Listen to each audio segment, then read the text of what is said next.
आज सकाल सकाल उठिकी मुरुज टिके पकईदेली कहीं माँ पर आसुचंदी बोली। सांग मैंने नवरात्रि आज षष्ठ दिन सकाल जलखिया उपमा घुगुनी आरंभ है दिन। सांग मैंने बिना प्याज रसुण एमती उपमा बन निश्चित नवरात्रि खातु।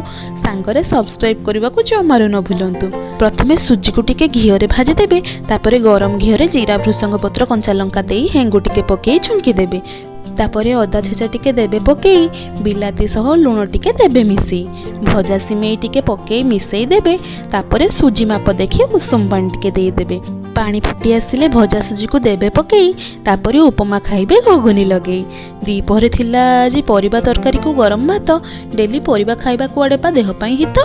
संध्यारे टिके मार्केट गमन हैला, सांगरे गुपचुप टिके खिया हे गला। गुपचुप खाइ सारला परे लास्ट को सांग माने पांपुड़ी खाइबा को जम्मारू लाज न करंतु। आ भरी भरी के लाइक शेयर सब्सक्राइब करियो को जमारू न भूलंतु।